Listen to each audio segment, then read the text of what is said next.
You don't hate people. It can feel that way sometimes. The tightness in your chest when your phone lights up. The quiet irritation when someone asks for one more thing. The sudden urge to withdraw. To close the door. To be alone where nothing is expected of you. And maybe a part of you wonders if you've become cold, less patient, less open, less kind than you used to be. But what if that isn't the truth? What if it isn't people you're pushing away? What if it's pressure? There's a certain kind of exhaustion that doesn't look dramatic from the outside. You still show up. You still respond. You still smile when you need to. But inside, everything feels crowded. Every conversation carries a subtle weight. Every message feels like another small demand. Even the people you care about can start to feel heavy. Not because you don't love them, but because somewhere along the way, your nervous system stopped feeling safe. And when that happens, even connection can feel like effort. You might notice it in small moments.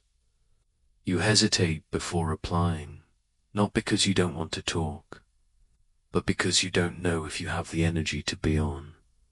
You feel drained after social time, even when it went well. You crave quiet, not as a luxury, but as a necessity, like air. And then comes the guilt. You tell yourself you should be more available, more patient, more grateful for the people in your life. You wonder if something is wrong with you, but nothing is wrong with you. Your system is doing exactly what it's designed to do when it feels overloaded. Pressure changes how we experience everything. It narrows your window of tolerance. It keeps your mind scanning for the next demand. It makes even small interactions feel like they require performance. When you're carrying too much, connection stops feeling like nourishment and starts feeling like responsibility. So you pull back, not because you don't care, but because your system is trying to conserve energy. There's a quiet misunderstanding many people live with. They think their irritability means they're becoming less compassionate. They think their need for space means they're withdrawing from life. But often, it simply means they've been operating under too much sustained pressure for too long. And pressure doesn't always look dramatic. Sometimes it's subtle. Deadlines that never really end. The background hum of expectations. The feeling that you always need to respond. Improve. Keep up. The quiet belief that if you slow down, something might fall apart. When that belief lives in your body, even friendly conversations can feel like one more thing to manage. You may have noticed that when you finally get a moment of real ease, when nothing is expected, your warmth comes back naturally. You laugh more easily. You feel more open. You remember what it feels like to simply enjoy being around someone. That's not a coincidence. It's evidence. Evidence that your capacity for connection hasn't disappeared. It's just been compressed by pressure. Your nervous system doesn't distinguish much between emotional demands and physical ones. To it, constant expectation can feel like a low-level threat. So it does what it knows how to do. It reduces input. It creates distance. It searches for quiet, not as avoidance, as protection. And when you understand this, something softens. You don't have to interpret your need for space as rejection. You don't have to label yourself as difficult or detached. You can begin to see your reactions as signals, not flaws. Signals that something inside you is asking for less intensity, less urgency, less noise. There's also a deeper layer that often goes unspoken. Many people carry an invisible pressure to be emotionally available at all times, to listen, to support, to respond thoughtfully, to maintain relationships with care and attention. These are beautiful instincts, but without enough room to rest. They can quietly become burdens, and when care starts to feel like obligation, resentment can slip in unnoticed. Not because you're unkind, but because no system can give endlessly without replenishment. You might recognize the subtle relief you feel when plans get cancelled, or the way your shoulders drop when you realize you have a free evening with no expectations. That relief isn't about escaping people. It's about escaping pressure. It's about your system finally getting permission to exhale. The truth is, human connection thrives in environments of safety, not obligation.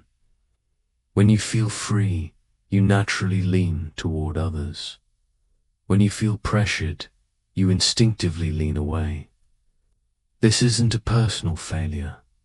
It's a biological pattern. And here's something gentle to consider. What if your irritability is simply a sign that your boundaries are asking to be felt? What if your fatigue around interaction is not a loss of love, but a signal that your capacity needs respect? There's a quiet intelligence in these responses. They're not trying to isolate you. They're trying to protect your energy so you can return to connection in a way that feels genuine. Many people have learned to override these signals for years. They keep saying yes. They keep showing up. They keep pushing through. Until one day, even small requests feel overwhelming. And then they wonder why they suddenly feel distant. But distance isn't always disconnection. Sometimes it's recalibration. When pressure eases, something remarkable happens. Your nervous system settles. Your thoughts become less crowded. Your patience returns without effort. You don't have to force kindness. It emerges on its own. Because warmth is not something you manufacture. It's something that naturally flows when you feel safe. You don't need to judge yourself for needing space. You don't need to interpret your fatigue as a personality shift. You are responding to conditions, and conditions can change. There is nothing inherently wrong with wanting quiet. Nothing wrong with protecting your attention. Nothing wrong with feeling selective about where you place your energy. These are signs of awareness, of a system that is learning its limits. And beneath all of this, there is a steady truth. Your capacity for connection hasn't gone anywhere. It hasn't been lost. It's simply waiting for an environment that feels less demanding, less urgent, more spacious. Like a plant that hasn't died, only paused during the long winter. You don't hate people. You hate the feeling of being stretched too thin. You hate the subtle tension of always needing to respond. You hate the quiet pressure that leaves no room to simply exist. And recognizing this can be deeply relieving, because it means your heart isn't closing. It's asking for room to breathe. As pressure softens, even slightly, you may notice small shifts. A conversation feels lighter. A message feels less intrusive. Your curiosity about others returns in gentle ways. Not because you forced it, but because your system feels less burdened. There is no rush to change anything, no requirement to suddenly feel different. Just the quiet understanding that your reactions make sense. That your need for space is not a problem to fix. It's a message to listen to. And maybe, in this moment, you can allow yourself to consider that nothing about your capacity for care is broken. It's simply been carrying more than it was meant to carry. Unlike anything that has been under strain, it deserves gentleness. You are allowed to move through connection at a pace that feels humane. You are allowed to let warmth return naturally, without forcing it. You are allowed to exist without constant pressure shaping how you feel about the world, or the people in it. There is space for you here. Space to breathe. Space to soften. Space to remember that beneath the noise and expectation, your openness is still quietly present, waiting, patient, unchanged, and it will meet you again in its own time.